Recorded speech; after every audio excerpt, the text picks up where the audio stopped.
Į Kauno apygardos teismo teisėją Joną Furmanavičių šauta 8:30 ryto. Teisėjas išėjęs iš namų Vilniaus gatvėje sėdo į automobilį ir atbuline eiga važiavo į Vincento Sladkevičiaus gatvę, tačiau kelią jam užblokavo kitas automobilis. Furmanavičius išlipo iš savo automobilio ir tuomet į jį pradėta šaudyti. 47 teisėjui 3 kart pataikyta į pilvą ir kartą į galvą. Policijos duomenimis šaudyta iš baltos spalvos Volkswagen Transporter automobilio pažymėto užrašu Kauno keliai ir turėjusio geltonos spalvos švyturėlį. Policija apie nusikaltimą pranešė kunigas, kuris po šūvių matė nubėgantį vyriškį. Praėjus 4 valandoms po teisėjo nužudimo Piliuonos gatvėje nušaunama moteris. Nužudyta 30 metų moterį namuose rado iš mokyklos grįžusi jos dukra. Pirminiais duomenimis moteris nušauta namo priengyje šūviu į smilkinį. Šalia nužudytusios rastas pistoletas Beretta. Nužudimą tiriantys pareigūnai ėmė ieškoti Drąsiaus Kedžio. Jis teisėją Joną Furmanavičių kaltino jo dukters tvirkinimu, o nužudytoji moteris Drąsiaus Kedžio buvusios sugyventinės sesuo Loreta.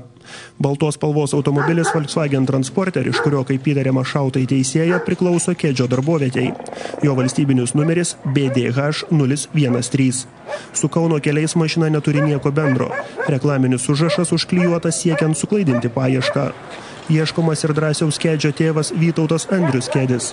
Jis esą gali turėti svarbios informacijos dėl nužudimo. Rišamieji yra būtent ir transporto priemonė, kuri buvo pirmoje vietoje, ir šaunamasis ginklas. Todėl turim pagrįstų manymų, kad šitas pilietis galėjo prisidėti prie šitų nusikalstamų veikų padarymų.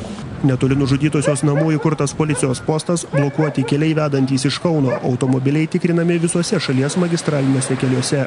Paieškai pasitelktas sraigtasparnis. Pasitelkta iš antiteroristinių operacijų ARAS pareigūnų, kadangi, jeigu tektų sulaikinėti, vis dėlto pavojingi ginkluoti, todėl specialiai parengti žmonės yra pasitelkti. Baiminamasi, kad sulaikomas Drąsius Kedys gali priešintis, nes turi dar vieną ginklą. Apart ginklo surasto vieno iš nusikaltimų vietoje, dar jau turi, jo vardu dar yra išduotas dvivamzdis Winchesteris 12 kalibro šautuvas. Todėl visus žmonės, kurie atpažintų šitą asmenį projekto nuotraukoje, nedelsiant prašome pranešti į policiją ir būti atsargiais. Legaliai laikytų šaunamųjų ginklų pasigėdo Drąsiaus Kedžiaus tėvai. Išgirdę apie žudynės nelaimę įtariantys tėvai patikrino seifą, kuriame laikyti savigynai išduoti ginklai, tačiau jų ten nerado. Kauno apygardos teismas kreipėsi į policiją prašydamas sustiprinti pastato apsaugą.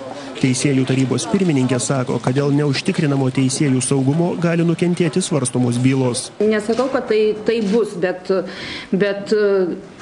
pirmi tokie įspūdžiai, tai būtent ir kalbama, o kaip mes dabar nagrinėsim bylas, jeigu mūsų gyvybė, mūsų, taip sakant, galbūt turtas nėra apsaugomas. Teisingumo ministras tvirtina, kad svarbus ne vien teisėjų saugumas. Akivaizdu, kad saugumo absoliutaus visiems ir visada užtikrinti nepavyks. Ir neužteks visiems apsauginių pristatyti visada, kad jos lydėtų teisėjus ar prokurorus. Ir natūralu, kad kitos priemonės bendros ir tiesą sakant, visus piliečius saugančios priemonės turėtų būti prioritetas. Teisėjas Furmanavičius savo karjeroje nagrinėjo ne vieną rezonansinę bylą. Tarp jų ir Kauno nusikalstamo pasaulio autoritetu vadinamo Henriko daktaro sūnaus Enriko daktaro bylą dėl psichotropinių medžiagų kontrabandos. Donatas Tundis, Paulius Garkauskas, Rafaelis Achmedovas, LNK žinios.